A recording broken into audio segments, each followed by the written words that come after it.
It's now 6 o'clock right here on Big Breakfast. Today FM, today's hit music. Hey, I'm Pauline. And I'm Alan. Tune in to The Breakfast Show on Today FM with Pauline and I every weekday morning. From 6 a.m. to 9 a.m.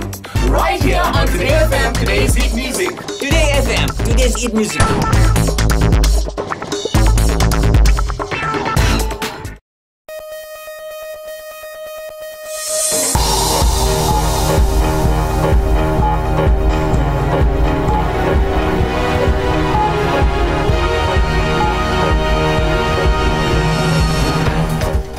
In this bulletin, rain expected for West by tomorrow as tropical cyclone Pam intensifies. Disaster Management Office and other authorities on standby. And Prime Minister surprised by the opposition's refusal to join flag design committee.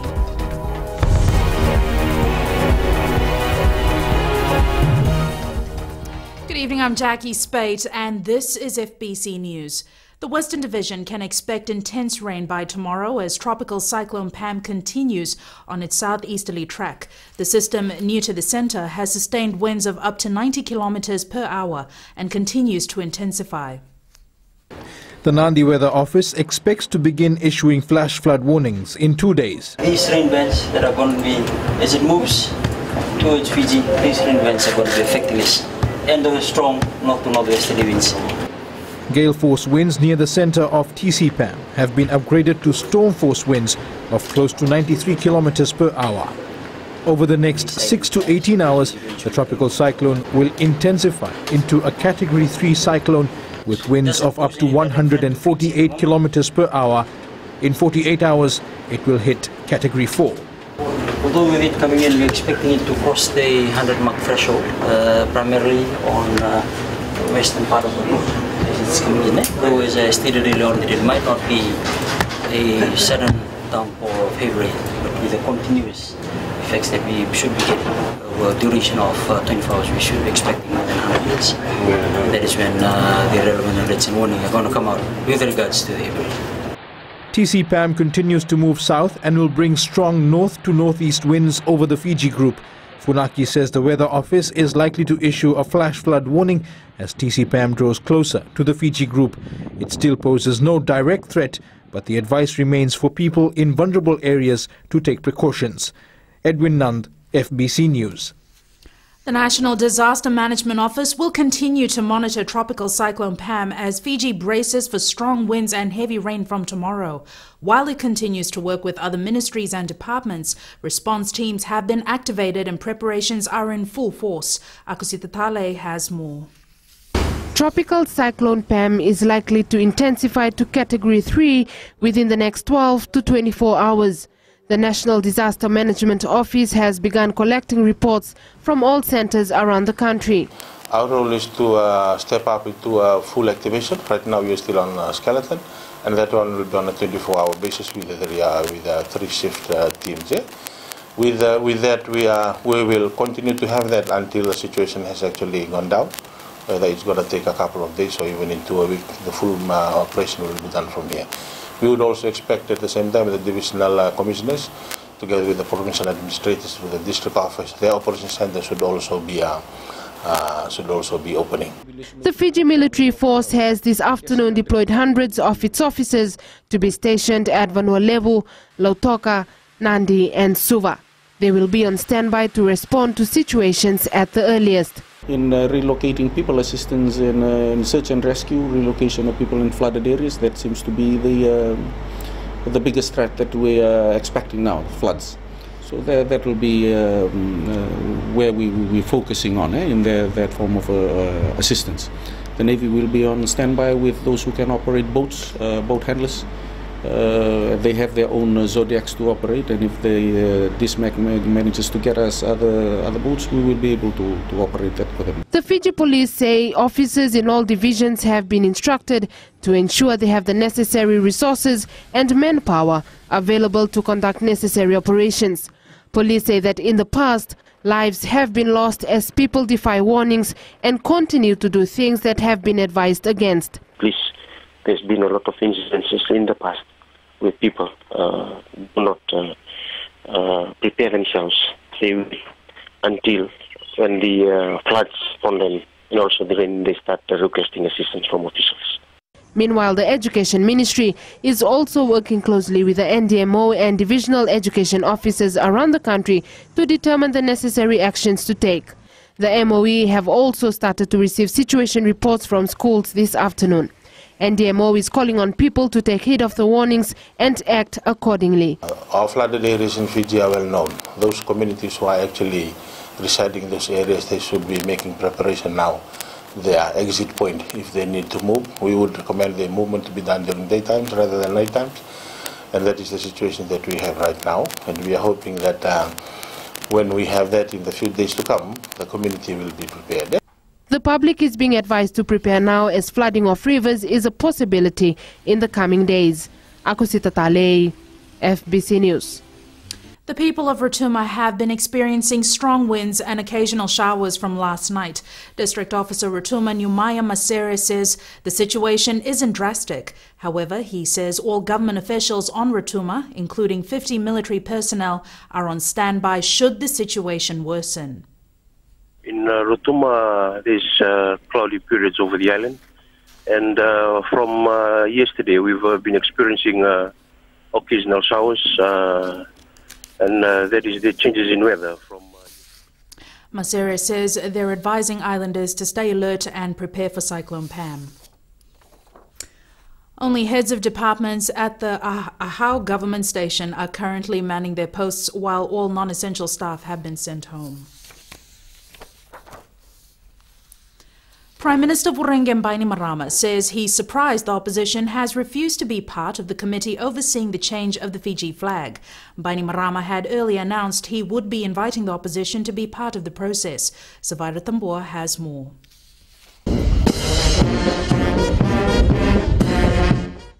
The Prime Minister says he doesn't understand why the SODELPA-led opposition wants Fiji to continue to honor our colonial past. Fiji is a young nation in every sense. But most importantly, because most of our population are young people who have no recollection of colonial times beyond what they read in the history books.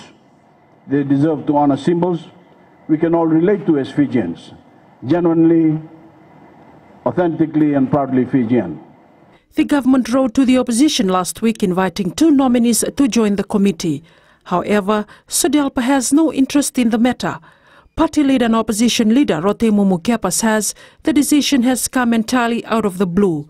She claims it's a waste of taxpayers' money and ignorant of Fiji's history. It was a surprise to many of us in that it was never a part of the Fiji First Manifesto, and they used the symbols in their Fiji First campaign.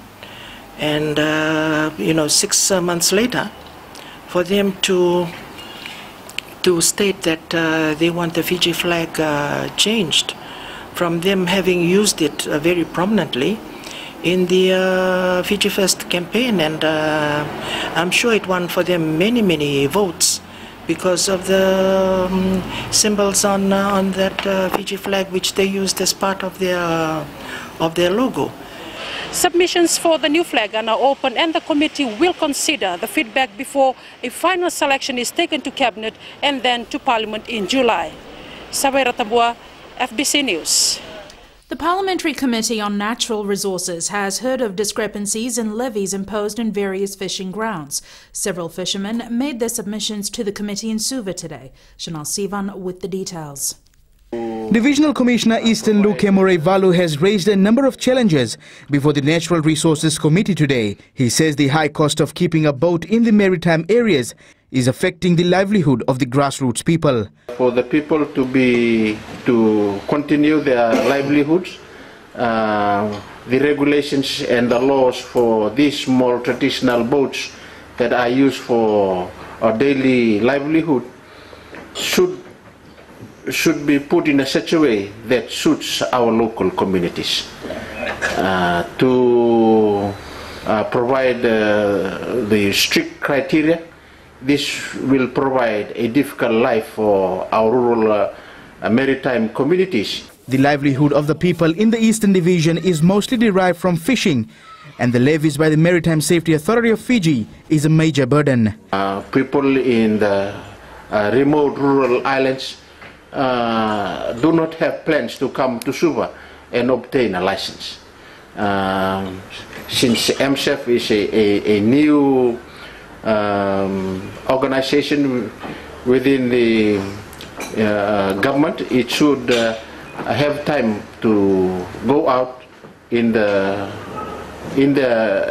rural areas to provide training for boat captains. Lakshmi Narayan and Raj Kumar, who are commercial fishermen, also made their submission, saying high levies imposed by MSF and fisheries are a burden.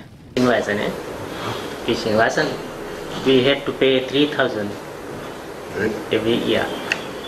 3,000. Then we have to pay for our renewal of the fishing boat license. How much?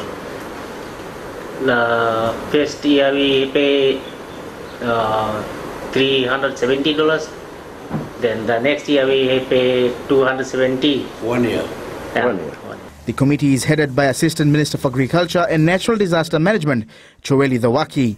They will take all the submissions and file a report that will be presented in Parliament. Chanel Shivan, FBC News. Still to come, military accounts commended.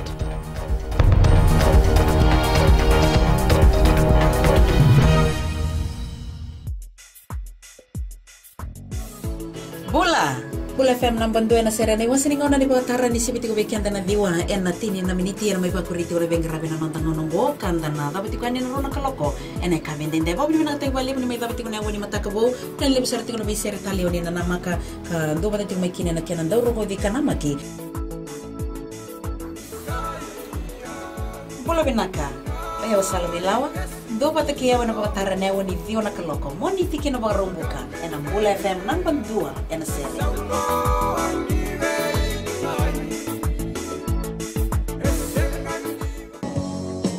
My name is Luca. I live on the second floor. Gold FM, only the classic hits. I hope you're having fun so far. You're listening to The Ride, and I'm Kara, taking you through your afternoon. Stay with me to listen to more awesome classics right here on The Ride. Bulabinaka, for awesome sounds in the afternoon. Wonderful, wonderful classics. Join me on The Ride every weekday right here on Gold FM, only the classic hits from 2 to 7. Just don't ask me what it was. I think it's 'cause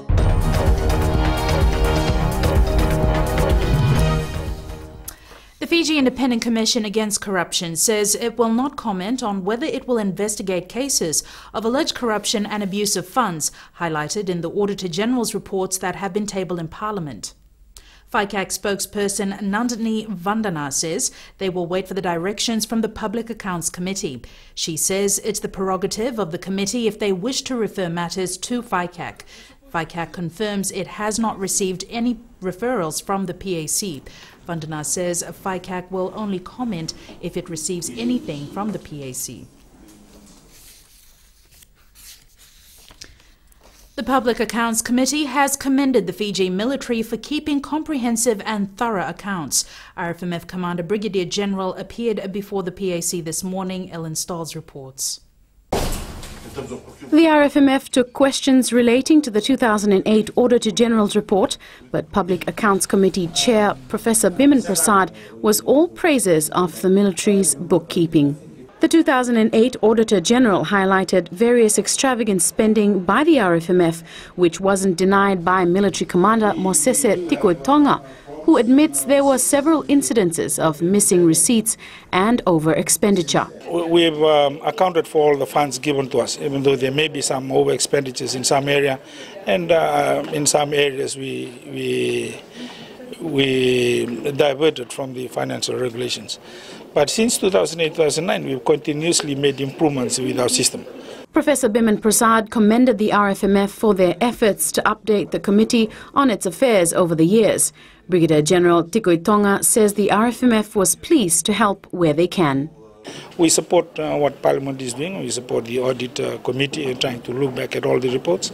Again, I envy them to going back a long way back and working hard over, a couple of weeks, if not months, to look at those reports. So whatever, help we can provide for them to make that work easier for them, then the better it is for them. A number of other issues were also discussed during today's sessions as the Public Accounts Committee continues to sift through reports from 2007 to 2009. Ellen Stalls, FBC News. Association of South Pacific Airlines General Secretary George Faktaforn says there's a need to strengthen Fiji's civil aviation industry. Faktaforn says this will ensure that Fiji is providing a safe service. He says the Civil Aviation Authority should play an active role in ensuring that the national airlines are providing quality operations. He also stressed that Fiji should position itself in the market in such a way that more people are attracted to visit Fiji. Faktaforn was speaking at the Parliamentary Committee on Foreign Affairs meeting in Suva today. It's a common sight driving along the Queen's Highway. Roadside stalls selling freshly boiled corn.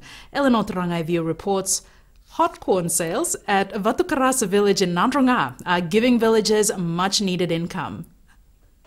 It's a sight you can't miss come rain or shine. Villagers selling corn hot out of the pot by the roadside at Vatukarasa village. I started this business in 2008. I saw that it was good and I left my job to do this full time. By 5 a.m. the pot is on the fire. And by sunrise we have big trucks and lorries stopping to buy the corn. Villagers get their corn from farmers from Valley Road for about $25 a bag on a good day. In the off-season, the corn sells for about $35 a bag. We get good profit from one bag alone. We can get $40 or even $50 profit a day. I can get about $200 a day, selling from 7 a.m. to 7 p.m. I get $100 if this pot is full. I was a market vendor once, but the money is not as good as this. Money earned from selling this hot corn, or hila as it's known in the Nandronga dialect, goes a long way in supporting the needs of the villagers here. It's really helped my family, especially my 2 children who are in school. It also pays for our rent. I'm thinking of taking my business a bit further using the money I'm getting from selling corn and those that I have saved over the years. For these villagers, it's about making ends meet. But for us, it's a scenic stopover along the Coral Coast while enjoying a local fruit, fresh and hot from the pot. Eleanor Turangaiviu, FBC News. Sports now, here's Jamie with the latest. Nakataki and good evening in sports. After the break, Vodafone Fiji 7's extended squad march into camp and results from the World Rugby Pacific Challenge. This and more coming up.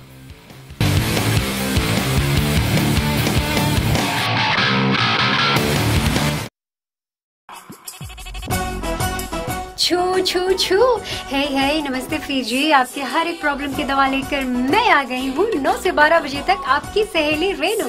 छू छू छू 40 में 20 का दिखना है। मैं हूँ ना आपके साथ में मिर्ची एफएम पर 9 से 12 बजे तक मंडे टू फ्राइडे। मिर्ची it's hot.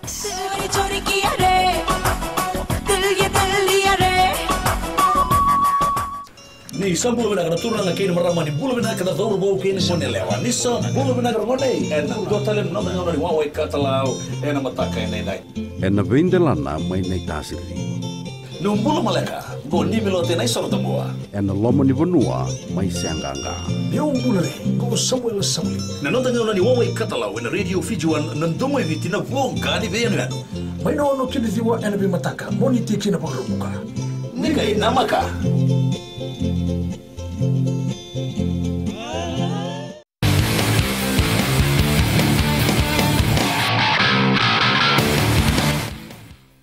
The Canada A side has taken an early lead in the World Rugby Pacific Challenge points table after their first round thrashing of junior Japan this afternoon.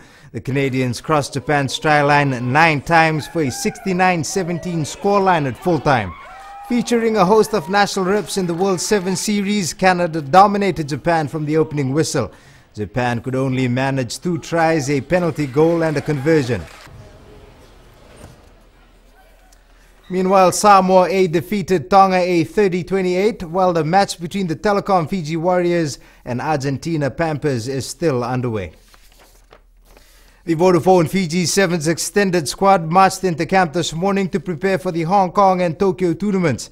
The 18 players based in Fiji will undergo a torrid 3 days of training in Deumba to try and impress national coach Ben Ryan for a place in the final team. Chale Ndawdakadaka has more. The Vodafone Fiji Sevens squad is on a tight schedule in preparation for the Hong Kong and Tokyo Sevens tournaments. The 19 players that were named over the weekend hit the ground running with a session this afternoon. We'll have 2 sessions tomorrow and Thursday, and one morning session on Friday before we will name the 12. With only 2 weeks remaining until the Hong Kong Sevens, it will be quite a tussle for selection for the 12 spots. It's going to be very tough, and also it's going to be good for the young boys, especially the 3 new young boys that we have called in, for them to prove themselves within this week. And if they are selected into the 12 plus the 4 non-traveling reserve on Friday, then they got another week to prove themselves to the management. National coach Ben Ryan will name 12 players on Friday, together with 4 non-traveling reserves to prepare for Hong Kong and Tokyo. Silent Odakavak, FBC Sports. Meanwhile, the Telecom Fijiana side aims to step up their performance at the Atlanta Sevens this weekend. The Ilesa Tanivula coach side won the bowl final at the 3rd leg of the Women's World 7 Series in Brazil, defeating Spain 17-12. Tanivula says the competition gets tougher with each tournament. The team is currently in 8th place on the series standings with 14 points. Danny Welbeck returned to Old Trafford as Arsenal's match winner as the FA Cup holders sealed a semi-final place at Wembley. The 2-1 win over Manchester United sees Arsenal on track for the defence of the trophy, while United are now set to end the season without a title. England were knocked out of the World Cup in dismal fashion as Bangladesh claimed a stunning 15-run win. And you can catch the highlights of that match at 10 tonight here on FBCTV. While tomorrow at 10 a.m. and 2 p.m. you can watch the highlights of the Ireland-India match, which is currently being played. That is your sports for this evening. It's back to Jackie now with business.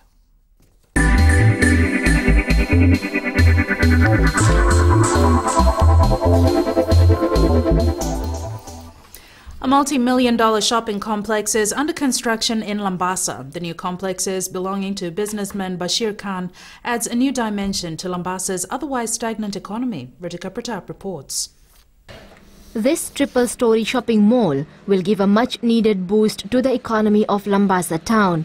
The $2.5 million building, once completed, is expected to become a one-stop shop for Lambasa consumers, as well as provide employment to about 350 people. All small shops, some big shops, and similar type all other small business and big business there. 67-year-old Bashir Khan, a well-known businessman in Lambasa, says the government's Look Not policy is proving to be a success. It's good for vulnerable people, and this is the time we can expend some money, and then government can help us for running all this kind of project. Khan ventured into business in 1985 and has over the years added properties to his portfolio. He says successful elections last year have come in their favor too. Election, the things was a little bit improving, and look like everything gonna invest the money and can run the business and everything for good for the, especially for vulnerable. The mall will have an escalator, a very first for Lambasa town. Khan has plans to open a sawmill and is currently in talks with the Forestry Ministry about exporting timber. Ritika Pratap, FBC News.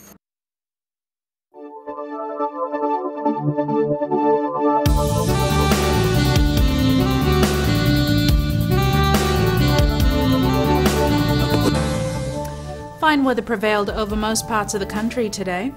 Tropical Cyclone Pam Category 2 is currently near 9.9 south and 170.5 east or 1,145 kilometers northwest of Nadi at 3 p.m. today.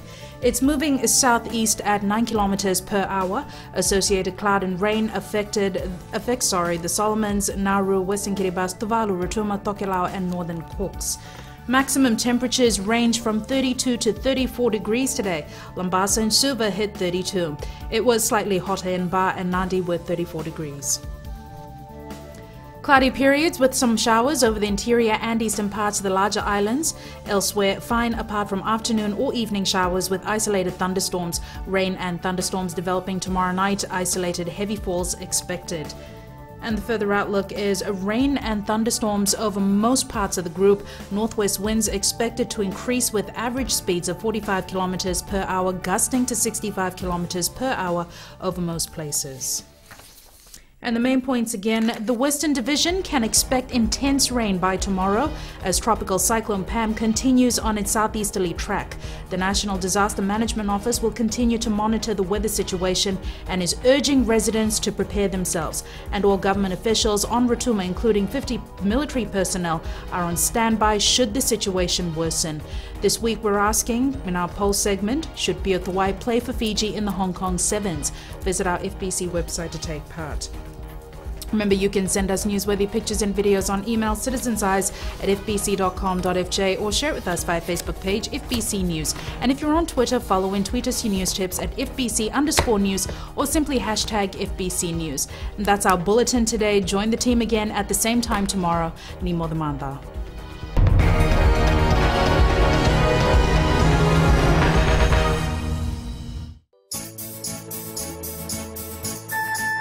रात को सपने तो जरूर आए होंगे। ये सपने क्या कहते हैं? और बस थोड़ी ही देर में देखेंगे कि आज आपकी किस्मत के सितारे करते हैं क्या इशारे। नई आशाएं और हौसले भरी सुबह की सुहानी शुरुआत करें हमारे साथ। मैं आपकी हमसफर मोहिनी और मैं दीप्ति। सोमवार से शुक्रवार सुबह 6 से 9 तक रेडियो FBC 2 देश की धड़कन पर।